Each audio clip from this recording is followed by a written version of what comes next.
আসসালামু আলাইকুম ভিউয়ার্স, কেমন আছেন সবাই? আশা করি যে যেখানে আছেন আল্লাহর রহমতে ভালো আছেন, সুস্থ আছেন। আমি তানি হাসান মালয়েশিয়া থেকে বলছি।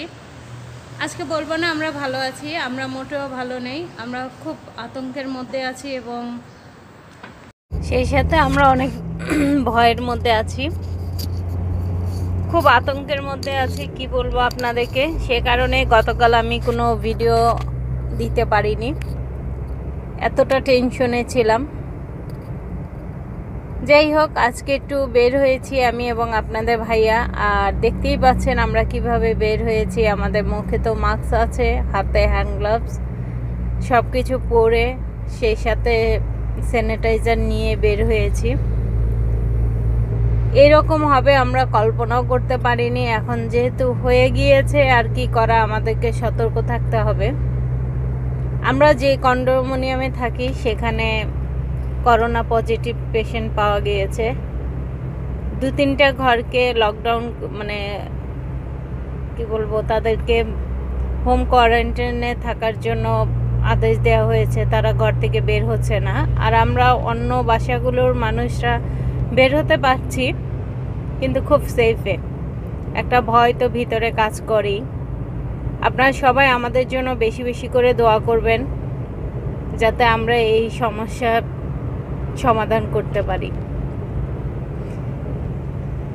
এখন আমি এবং আপনাদের ভাইয়া যাচ্ছি। আপনারা জানেন যে আমি খাবার ডেলিভারি করে থাকি, হোম ডেলিভারি, সেটা দেওয়ার জন্যই মূলত যাচ্ছি। তাই দুজনই একসাথে বের হয়েছি, কারণ আমাকে অফিস থেকে লিভ দিয়েছে।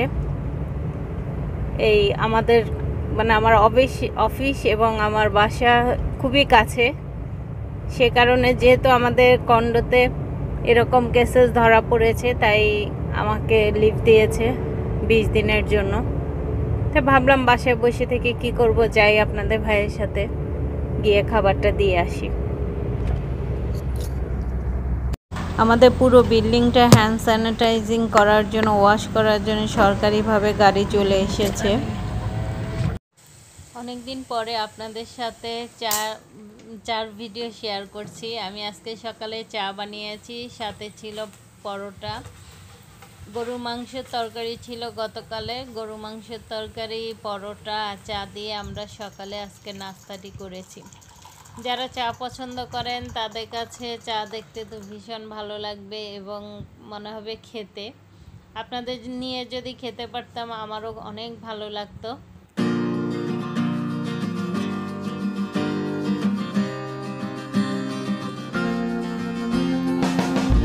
আমি এখন রান্নাঘরে চলে এসেছি দুপুরে রান্না করার জন্য। আজকে আমার অর্ডার এসেছে একেবারে বাঙালি খাবার। বাঙালি খাবারে অর্ডার 4 জনের জন্য। তার মধ্যে 3 জনই বাংলাদেশি, একজন হচ্ছে চাইনিজ। সে চাইনিজ হলেও আমার হাতে খাবার সে পছন্দ করে। যাই হোক, তাদের জন্য আমি এখন রান্না করব হচ্ছে আলু দিয়ে, পুঁই শাক দিয়ে, চিংড়ি মাছ।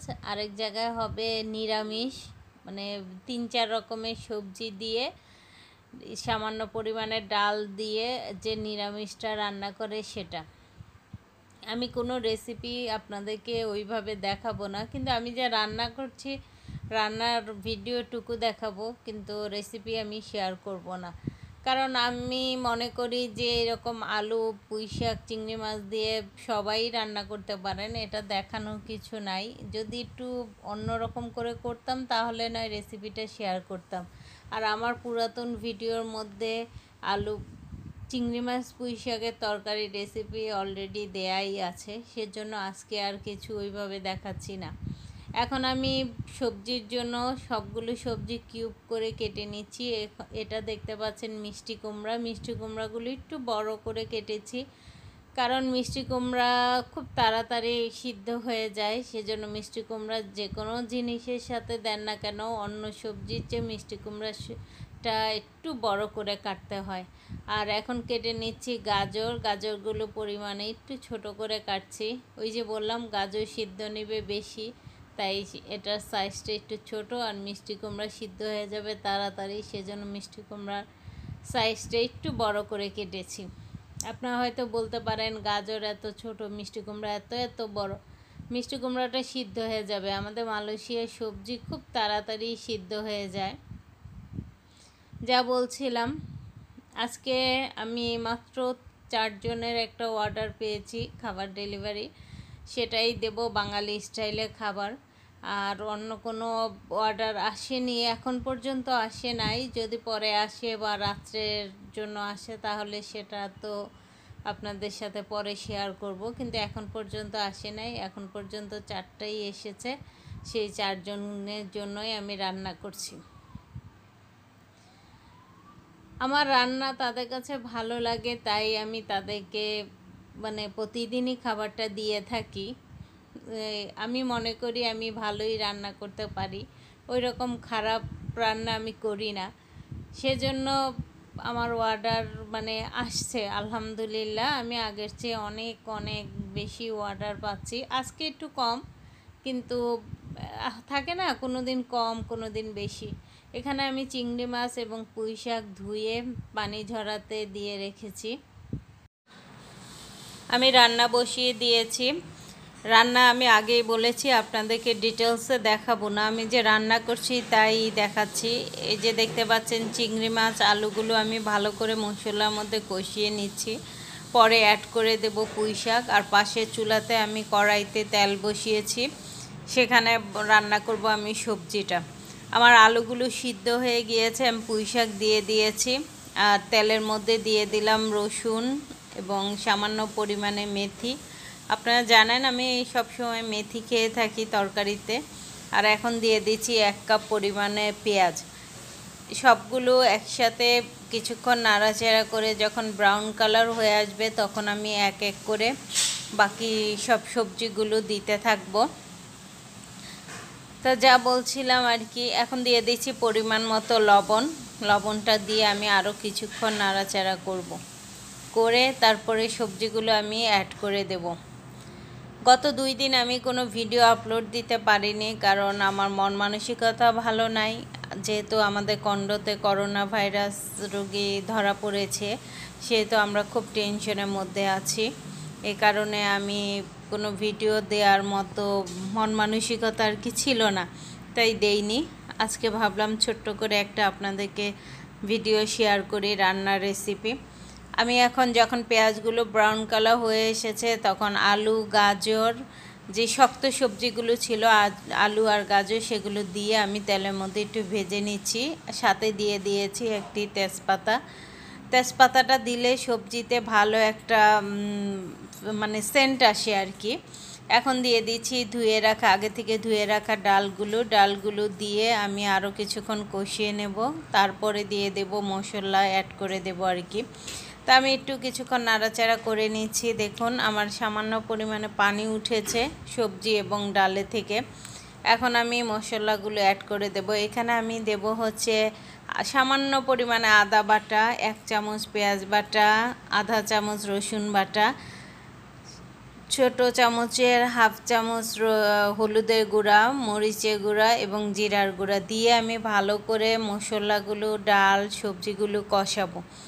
সাইডে আমার পুঁই শাক এবং আলুর তরকারিটা প্রায় হয়ে গিয়েছে, আমি পানি অ্যাড করে দিয়েছি। পানিটা শুকিয়ে আসলেই তরকারিটা আমার হয়ে যাবে। এখন আমি অ্যাড করে দিচ্ছি আমার বটবটি এবং মিষ্টি কুমড়া কেটে রেখেছিলাম, যে বটবটিগুলো এবং মিষ্টি কুমড়া, সেগুলো দিয়ে আমি আরও কিছুক্ষণ নাড়াচাড়া করছি। বটবটিগুলো আমি আগে দেইনি, কারণ বটবটি আর মিষ্টি কুমড়া যদি আলু গাজরের সাথে একসাথে দিতাম তাহলে মানে এগুলো গলে সিদ্ধ হয়ে যেত। এখন আমি কিছু মানে গরম পানি করে রেখেছিলাম, সেই গরম পানি অ্যাড করে দিয়েছি। দিয়ে আরও কিছুক্ষণ নাড়াচাড়া দিয়ে যখন পানিটা শুকিয়ে আসবে তখন আমি এগুলো নামিয়ে ফেলব।